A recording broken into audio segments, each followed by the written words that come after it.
હવે આપણે ભૂગોળમાં પ્રકરણ 3માં માનવીની પ્રાથમિક અને દ્વિતીયક પ્રવૃત્તિમાં જ્યારે આપણે વિદ્યાર્થી મિત્રો પ્રસ્તાવના તો જોઈ ગયા હતા, તો માનવીની આર્થિક પ્રવૃત્તિ કોને કહેવાય એના વિશે આપણે અભ્યાસ કર્યો હતો. તો અર્થ એટલે કે નાણું. અર્થ એટલે નાણું. તો જે પ્રવૃત્તિથી મનુષ્યને આવક પ્રાપ્ત થાય છે તેને આપણે આર્થિક પ્રવૃત્તિ કહેતા હતા. ત્યાર પછી આપણે આર્થિક પ્રવૃત્તિઓ કેટલા ભાગમાં વહેંચવામાં આવે છે, કયા કયા તબક્કામાં હોય છે. તો આર્થિક પ્રવૃત્તિના મુખ્ય 5 તબક્કા પડે છે: પ્રાથમિક પ્રવૃત્તિ, દ્વિતીયક પ્રવૃત્તિ, તૃતીયક પ્રવૃત્તિ, ચતુર્થક પ્રવૃત્તિ અને પંચમ પ્રવૃત્તિ. આમ 5 પ્રવૃત્તિઓના તબક્કા જોવા મળે છે. ત્યારે આપણે જ્યારે પ્રસ્તાવનાની અંદર જોયું તો પ્રાચીન કાળથી આદિમાનવ કેવું જીવન જીવતો હતો? તો ભટકતું જીવન જીવતો હતો. પણ જેની અંદર જ્યારે તેને સમજ આવી, બુદ્ધિ આવી, જ્યારે નવા નવા કૌશલ્યો જ્યારે એના મગજમાં ઉત્પન્ન થયા ત્યારથી તે સમજતો થયો, કે પશુપાલનને સમજતો થયો, ખેતીને સમજતો થયો. તેમ તો હવે આપણે આ પ્રસ્તાવના સહિત આપણે જોયું છે કે જ્યારે 18મી સદીની અંદર ઔદ્યોગિક ક્રાંતિની શરૂઆત થઈ, પણ ક્યાં થઈ હતી? આપણે યુરોપમાં થઈ હતી. અને ત્યાર પછી આપણે જોયું કે જ્યારે 20મી સદીમાં શું થયું હતું? તો માહિતી ક્રાંતિ. 20મી સદીની અંદર માહિતી ક્રાંતિ થઈ હતી, અને તેનાથી દૂરસંચાર ભૌતિકીના પરિણામે સમગ્ર માનવ જાતના વિકાસના દ્વાર ખુલી ગયા હતા. ત્યાં સુધી આપણે અભ્યાસ કર્યો હતો. હવે આપણી માનવીની આર્થિક પ્રવૃત્તિના પ્રકારો. તો માનવીના આર્થિક પ્રવૃત્તિના પ્રકારો કયા કયા છે વિદ્યાર્થી મિત્રો? તો આપણે અગાઉ જે તબક્કા જોયા છે 5, તે જ. તો પ્રાથમિક પ્રવૃત્તિ, દ્વિતીયક પ્રવૃત્તિ, તૃતીયક પ્રવૃત્તિ, ચતુર્થક પ્રવૃત્તિ અને પંચમ પ્રવૃત્તિ એ આ માનવીના આર્થિક પ્રવૃત્તિના પ્રકાર છે. તો હવે આપણે આ 5 પ્રકારને ક્રમશઃ એક મુદ્દાસર આપણે અભ્યાસ કરીએ. તો આપણી પહેલી પ્રવૃત્તિ છે પ્રાથમિક પ્રવૃત્તિ. તો પ્રાથમિક પ્રવૃત્તિની અંદર આપણે શાનો સમાવેશ થાય છે, કયા કયા મુદ્દા આવે છે તેને આપણે નોંધપાત્ર લેવાના છે. તો આપણે જ્યારે પહેલાં તો પ્રાથમિક પ્રવૃત્તિની અંદર શિકાર. તો આદિમાનવ જ્યારે પ્રાચીન સમયમાં કેવું જીવન જીવતો હતો? ભટકતું જીવન જીવતો હતો. અને કેવો? તે શિકાર કરીને પોતે જંગલમાં આમ તેમ ભટકી અને શિકાર કરીને પોતાનું જીવન ગુજારતો હતો. ત્યાર પછી શું કરતો હતો? જંગલમાં રહીને કે વનની પેદાશોને એકઠી કરતો હતો. લાકડા છે, અન્ય જે જંગલમાં જે અલગ અલગ પેદાશો છે તેને શું કરતો? એકઠી કરતો હતો, વ્યવસ્થિત રીતે ગોઠવી અને ભેગી કરતો હતો. તો આમ આ મત્સ્ય ઉદ્યોગ, પશુપાલન, ખનન, ખેતી આ બધી આધારિત આનુષંગિક પ્રવૃત્તિઓ છે. તો જેમ આદિમાનવ પોતાની બુદ્ધિ કૌશલ્યથી આગળ આવ્યો, સમજતો થયો, પશુઓને સમજતો થયો, તેમ પશુઓ પાળવા લાગ્યો, તેમ ધીમે ધીમે તે ખેતી કરવા લાગ્યો. અને ખેતી કરવાથી તે અસ્થાયીમાંથી સ્થાયી તરફ વળ્યો. અને જેમ કે ખેતી, આપણો ભારત દેશ ખેતી આધારિત દેશ છે, તો ખેતી ઉપરથી ધીમે ધીમે આપણે સાઈડ બિઝનેસ કરીએ છીએ, તેમ ખેતીને આધારિત પશુઓ જોડે તેઓ સાઈડ બિઝનેસ કરવા લાગ્યા. અને જેમ પશુ આધારિત તેઓ ખેતી આધારિત આનુવંશિક પ્રવૃત્તિઓ કરવા લાગ્યો હતો. તો પ્રાથમિક પ્રવૃત્તિની અંદર વિદ્યાર્થી મિત્રો આ બાબતોનો સમાવેશ થાય છે. ત્યાર પછી આપણે જોઈએ છીએ કે દ્વિતીયક પ્રવૃત્તિઓ. તો દ્વિતીયક પ્રવૃત્તિઓ કઈ કઈ છે તે જોઈશું. તો દ્વિતીયક પ્રવૃત્તિની અંદર આપણે જોઈએ તો આ પ્રવૃત્તિના કારણે પ્રાકૃતિક સંસાધનોનું મૂલ્ય વધી જાય છે. તો દ્વિતીયક પ્રવૃત્તિની અંદર શું જોવા મળે છે? જે પ્રાકૃતિક સંસાધનો છે, ભૌતિક સંસાધનો છે અને સેવાઓ આપણને વધારે પડતી મળતી હોય છે. જેમ કે આપણે કોઈ કાચા માલમાંથી પાકા માલમાં રૂપાંતર કરવું પડતું હોય છે. તો જેમ કપાસ હોય તો તેમાંથી રૂ હોય, રૂમાંથી સુતરાઉ રેશમી તાર હોય, તે તારમાંથી આપણે સુતરાઉ કાપડ બનાવતા હોઈએ. એમ તમે આપણે વડોદરા છે, અમદાવાદ છે, સુરત છે, એમ મોટા મોટા શહેરોની અંદર કાપડ ઉદ્યોગો પણ ચાલતા હોય છે. તો એનાથી આપણે કાચા માલમાંથી પાકા માલમાં રૂપાંતર કરી શકતા હોય છે. કોઈ પણ ચીજ વસ્તુ બનાવે છે, જેમ કે કાચા લોખંડમાંથી પોલાદ અને રૂમાંથી સુતરાઉ કાપડ બનતું હોય છે. વિદ્યાર્થી મિત્રો ઉદાહરણ તરીકે આપણે લઈ શકીએ છીએ કે કાચા લોખંડમાંથી શું બને છે? પોલાદ બને છે. અને આ રૂમાંથી શું બને છે? સુતરાઉ કાપડ બને છે. તો આવી પ્રવૃત્તિથી આપણને આ દ્વિતીયક પ્રવૃત્તિની અંદર આપણે તેમાં ઉપયોગમાં લેવાય છે. તો વિદ્યાર્થી મિત્રો દ્વિતીયક પ્રવૃત્તિની અંદર આપણે સામો કે ઉદ્યોગો વિષયક પ્રવૃત્તિનો આ પ્રકારની છે. દ્વિતીયક પ્રવૃત્તિની અંદર ઉદ્યોગ વિષયક પ્રવૃત્તિઓ આ પ્રકારની છે કે જેમાં કાચા માલનું તૈયાર માલમાં રૂપાંતર કરી અને ચીજવસ્તુઓ બનાવે. જેમ કે આ કાચા લોખંડમાંથી પોલાદ અને રૂમાંથી સુતરાઉ કાપડ. તો આમ આપણે દ્વિતીયક પ્રવૃત્તિની વાત કરી. હવે તૃતીયક પ્રવૃત્તિની વાત કરીએ. તો તૃતીયક પ્રવૃત્તિની અંદર આપણે જોઈએ છીએ તો આ પ્રવૃત્તિમાં કિંમત ચૂકવીને પ્રાપ્ત કરી શકાય તેવી સેવાઓનો સમાવેશ થાય છે. કે કિંમત ચૂકવવી પડે છે. કોઈ પણ આપણે વસ્તુ ખરીદવા જઈએ છીએ તો પહેલાં શું કરવું પડે છે? એને આપણે પહેલાં કિંમત ચૂકવવી પડે છે અને પછી આપણને કોઈ પણ વસ્તુ પ્રાપ્ત કરી શકીએ છીએ. તો અહીંયા તૃતીયક પરિવહનની અંદર દાખલા તરીકે આપણે કોઈ જગ્યાએ લુણાવાડાથી ગોધરા જવાનું હોય, ગોધરાથી કદાચ વડોદરા જવાનું હોય, કોઈક અલગ અલગ અમદાવાદ, સુરત એવા અલગ અલગ સ્થળે આપણે મુસાફરી જવા માટે જતા હોઈએ છીએ. જ્યારે કોઈ પણ વાહન વ્યવહારમાં જતા હોઈએ છીએ, બસની અંદર જતા હોઈએ છીએ, સરકારી બસની અંદર આપણે જ્યારે મુસાફરી કરતા હોઈએ છીએ, તો પહેલાં બેસતાની સાથે જ આપણે ટિકિટ લેવી પડતી હોઈએ છીએ. એટલે કે આપણે શું કરવું પડતી હોય, તેને કિંમત ચૂકવવી પડતી હોય છે. કે ગમે ત્યાં અંદર આપણે જઈએ છીએ, મુસાફર કરીએ તો પહેલાં આપણે તેની કિંમત ચૂકવવી પડતી હોય છે અને જ પછી આપણને મુસાફરી થતી હોય છે, જવા મળતું હોય છે. તો વેપારની અંદર પણ વિદ્યાર્થી મિત્રો એવું જ હોય છે કે વેપાર ધંધો કરવા માટે આપણે શું કરવું છે, કોઈ પણ ધંધો વેપાર કરવા માટે આયાત અને તેનો નિકાસ કરતા હોઈએ છીએ. તો તેના માટે આપણે કોઈ પણ વસ્તુ ખરીદતા હોય, વેપાર કરવા માટે, તો પહેલાં લેવા માટે પણ પૈસા ચૂકવવા પડતા હોઈએ છીએ અને આપવાની હોય તો આપણે લેતા હોઈએ છીએ.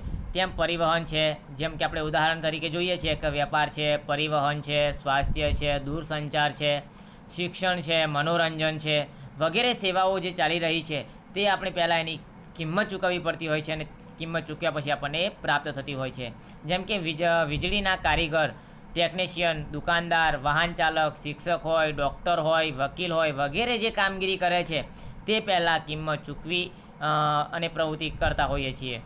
તો આ કામગીરીને તૃતીયક પ્રવૃત્તિમાં સમાવિષ્ટ કરવામાં આવતી હોય છે અને આ પોતાની કામની કિંમત લઈ પોતાની સેવાઓ પૂરી પાડે છે. હવે ત્યાર પછીનો આપણો બીજો મુદ્દો આવે છે ચતુર્થક પ્રવૃત્તિ. તો હવે આપણે ચતુર્થક પ્રવૃત્તિની અંદર જોઈશું. તો અહીં આ એક વિશેષ પ્રકારનું કૌશલ્ય ધરાવતા માનવીની વિશિષ્ટ પ્રકારની સેવાઓનો સમાવેશ થાય છે.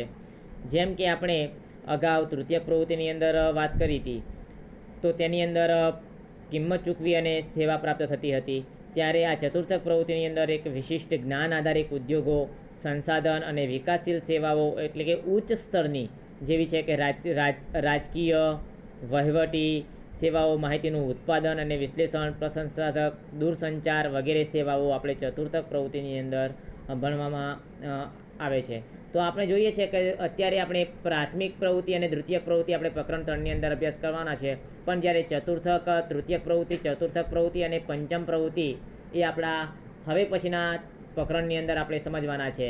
તો વિદ્યાર્થી મિત્રો, આપણે જે આ 5 પ્રવૃત્તિ છે, તો આ 5 પ્રવૃત્તિ ઉપર તમે વધારે ધ્યાન આપજો, જેથી કરીને આપણે 3 પ્રવૃત્તિ તો બોર્ડની પરીક્ષા લક્ષી પૂછાવાની છે. 100% છે સાચી જ વાત. 100% 101% 3 પ્રવૃત્તિ આવશે અને આવશે જ બોર્ડની પરીક્ષામાં. તો તમારે આ 3 પ્રવૃત્તિ 5માંથી કોઈ પણ 3 પ્રવૃત્તિ પૂછાશે તો તમારે 5 પ્રવૃત્તિને ધ્યાનપૂર્વક અભ્યાસ કરવાનો છે અને સમજવાની રહેશે. તો હવે પછી આપણે આવશે પંચમ પ્રવૃત્તિ. તો પંચમ પ્રવૃત્તિની અંદર આપણે જોઈએ છીએ તો જુદા જુદા ક્ષેત્રોમાં વિશિષ્ટ કક્ષાના જે નિષ્ણાતોનો સમાવેશ, વહીવટી નિર્ણાયક નિર્ધારકોનો સેવાઓ, ભિન્ન ભિન્ન ક્ષેત્રના કુશળ સલાહકારો, નવીન નીતિઓના નિર્ધારક દ્વારા અપાતી આ સેવાઓને પંચમ પ્રવૃત્તિમાં સમાવિષ્ટ કરવામાં આવે છે. કેવી? તો જે નિષ્ણાતો છે, કોઈ પણ વિષયના જ્ઞાની છે, દાખલા તરીકે ડૉક્ટર છે, BHMS, MBBS, કોઈ ગાયનેક, તો પોતપોતાના અલગ વિષયો પર નિષ્ણાત હોય છે.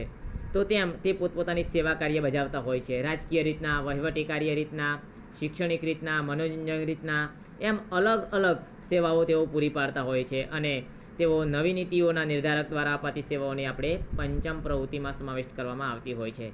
જો આપણે જોઈએ તો માનવી દ્વારા કરવામાં આવતી આ 5 પ્રકારની પ્રવૃત્તિઓ એકબીજા સાથે જોડાયેલી હોય છે તથા તેમની સીમાઓ પણ એકબીજા સાથે ભળેલી હોય છે. તો આ 5 પ્રકારની માનવીની આર્થિક પ્રવૃત્તિઓના કારણે જ્ઞાન આધારિત ઉદ્યોગોનો વિકાસ થયો છે અને વિશ્વને એક નાનું ગામ બનાવી દીધું છે.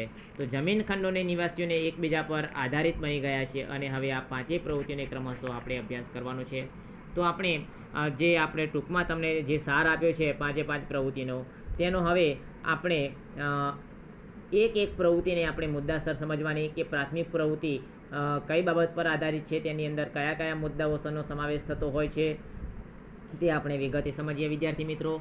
તો હવે આપણે આવે છે પ્રાથમિક પ્રવૃત્તિ. તો પ્રાથમિક પ્રવૃત્તિમાં આપણે જોઈશું તો પ્રાથમિક પ્રવૃત્તિઓ તો આર્થિક રીતે વિકસિત રાષ્ટ્રોના લગભગ 5%થી ઓછા લોકો પ્રાથમિક પ્રવૃત્તિમાં રોકાયેલા હોય છે, જ્યારે વિકાસશીલ દેશોમાં માનવ શ્રમને વધુ પ્રાધાન્ય આપવામાં આવી રહ્યું છે. જુઓ વિદ્યાર્થી મિત્રો, અહીંયા જોઈએ તો આર્થિક વિકાસ ક્યારે, તે આર્થિક વિકાસની દ્રષ્ટિએ રાષ્ટ્રના જે લગભગ 5% લોકો હોય છે તે પ્રાથમિક પ્રવૃત્તિમાં રોકાયેલા હોય છે. જ્યારે વિકાસશીલ દેશોમાં, અત્યારે આપણો દેશ વિકાસશીલ દેશ છે, આપણું ગુજરાત આગવું ગુજરાત, એવું આપણે નારા સાથે સંબોધન મોદી સાહેબે આપણને જે આ વિકાસશીલ દેશ બનાવ્યો છે આપણું ગુજરાત, એના માટે ઘણો બધો વિકાસ કર્યો છે કે જે ઇન્ટરનેટની સુવિધાઓ છે, ઔદ્યોગિક કેન્દ્રો છે, જેવા આધુનિક યુગની અંદર મોટા મોટા ઇન્ટરનેટની સેવાઓ પણ તેઓ પૂરી પાડે છે. તેઓ એમની સાથે સ્વચ્છતા અભિયાન જેવી સુવિધાઓનો પણ તેમણે મહત્ત્વનો ફાળો આપ્યો છે. તો અત્યારે એક વસ્તુ આપણે ધ્યાનમાં, કે ઉદાહરણ તરીકે આપણે લઈએ છીએ કે આપણો વિકાસ ક્યારે થાય છે, જ્યારે કોઈક વ્યક્તિ છે રાજકીય ક્ષેત્રે સારી એવી ક્ષમતા ધરાવતો હોય છે, પણ તે રાજ્ય કક્ષાએ શું કામ કરે છે, કેવી કામગીરી કરે છે તેના પર આધારિત નથી. પણ જ્યારે માનવી પોતાનો વિકાસ કેવો કરે છે, માનવી પોતે જાતે શ્રમ કરે છે, કેવો સ્વશ્રમ, એટલે કે જાતે કમાય છે અને જાતે સેવા કરે છે, જાતે પોતાની મહેનતથી, સ્વશ્રમથી, એટલે કે જાતે કમાય અને પોતાને બતાવે છે કે હું આટલું કમાઉં છું, મારા કુટુંબનું ભરણ પોષણ કરું છું, એ એનો વિકાસ છે. શું છે? એ એનો વિકાસ છે. બીજા ઉપર પારકી આશા સદા નિરાશ, ક્યારે એવું રાખવાનું હોતું નથી. જાતે વિકાસ કરો.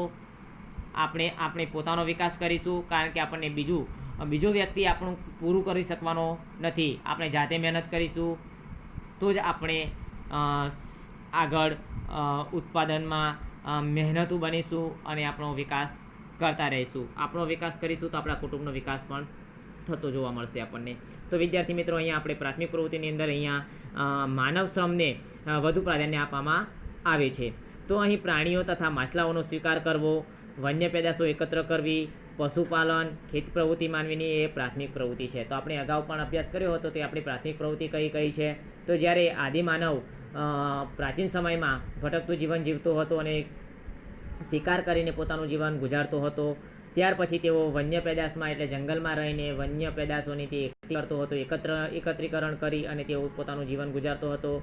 ત્યાર પછી તેઓ પશુપાલન એટલે કે જેવા પશુઓનો મોટા પશુઓનો શિકાર કરતો હતો, પણ જેમ પશુઓનો શિકાર કરીને પોતાનું જીવન ગુજારતો હતો, પણ તેની અંદર જ્યારે બુદ્ધિ અને તેની સમજ આવી ત્યારે તે પ્રાણીઓને પણ ઓળખતો થયો. જેમ કે દુધાળા પ્રાણીઓ છે, પાલતુ પ્રાણીઓ છે, ભારવાહક પ્રાણીઓ છે, તેવા પ્રાણીઓને